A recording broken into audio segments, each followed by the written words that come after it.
കാര്യത്തിന് വേണ്ടിയിട്ടാണെങ്കിലും ഈ കണക്ക് തികച്ചും ദൗർഭാഗ്യകരമാണ്. പ്രത്യേകിച്ച് ശവസംസ്കാരത്തിന് ഒരു ബോഡി സംസ്കരിക്കാൻ 75,000 രൂപ എന്നൊക്കെയുള്ള കണക്ക് ആ മരണപ്പെട്ടു പോയവരുടെ ആത്മാക്കളെ പോലും അപമാനിക്കുന്നതാണ്. കേന്ദ്രത്തിന് കണക്ക് കൊടുക്കുമ്പോൾ ആ കണക്ക് ഊതി പെരുപ്പിച്ച കണക്കാവരുത്, സത്യസന്ധമായിട്ടുള്ള കണക്കായിരിക്കണം നൽകേണ്ടത്. മാത്രമല്ല, അവിടെയുള്ള എല്ലാ പ്രവർത്തനങ്ങൾക്കും എല്ലാ സന്നദ്ധ സംഘടനകളും കൈമെയ് മറന്ന് സഹകരിച്ചിട്ടുണ്ട്. ഭക്ഷണം കൊടുക്കാൻ പോലും സംഘടനകൾ എല്ലാവരും അവരുടേതായിട്ടുള്ള സംഭാവനകൾ നൽകിയിട്ടുണ്ട്. അപ്പം അങ്ങനെ സാഹചര്യത്തിൽ ഇത്രയും പെരുപ്പിച്ചൊരു കണക്ക് അത് കേന്ദ്രത്തിന് കൊടുക്കാനാണെന്ന് സമ്മതിച്ചു. കേന്ദ്രത്തിന് കൊടുക്കാനാണെങ്കിൽ ഇങ്ങനത്തെ കണക്കാണോ കൊടുക്കേണ്ടത്?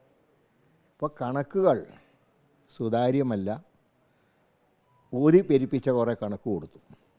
സർക്കാർ അടിയന്തരമായി ചെയ്യേണ്ടത് ജൂൺ 30 ഈ സംഭവത്തിന് ശേഷം എത്ര കോടി ദുരിതാശ്വാസ ഫണ്ടിലേക്ക് ലഭിച്ചിട്ടുണ്ട്?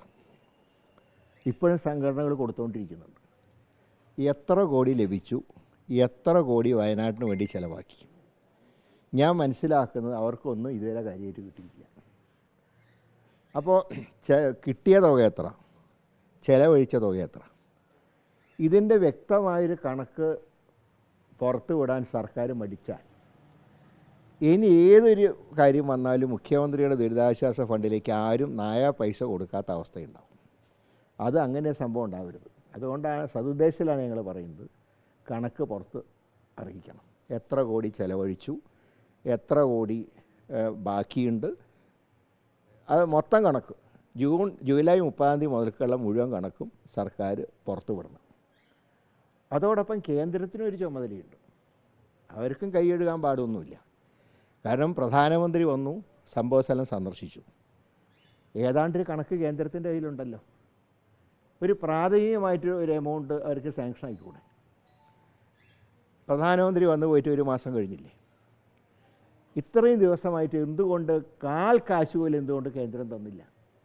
ഈ കണക്കിൽ തെറ്റുകളുണ്ട്, ശരി, സമ്മതിക്കുന്നു. എങ്കിലും ഒരു പ്രാഥമികമായിട്ടുള്ള ഒരു ചെലവിനുള്ള തുകയെങ്കിലും കേന്ദ്രം നൽകേണ്ടതല്ലേ?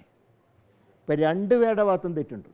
ഇപ്പോൾ കേരളത്തിനെ വിമർശിക്കുമ്പോൾ കേന്ദ്രം ചെയ്യുന്നതിനോടും 1% പോലും യോജിക്കാൻ കഴിയുന്നില്ല. ഈ കാര്യത്തിൽ 1-ാം പ്രതി മുഖ്യമന്ത്രിയും 2-ാം പ്രതി പ്രധാനമന്ത്രിയാണ്. അതുകൊണ്ട് തന്നെ കേന്ദ്രം അടിയന്തരമായി സഹായം ഒരു സംഖ്യ അനുവദിക്കണം. കേരളം വസ്തുനിഷ്ഠമായിട്ടുള്ള കണക്ക് കേന്ദ്രത്തിന് സമർപ്പിക്കണം. ഇവർ 2 പേരും ശ്രമിച്ചാൽ മാത്രമേ വയനാട്ടിലെ ജനങ്ങളുടെ കണ്ണീരൊപ്പാൻ കഴിയുള്ളൂ. അതോടൊപ്പം തന്നെ ഈ സൈറ്റ് അടിയന്തരമായിട്ട് ലഭ്യമാക്കണം.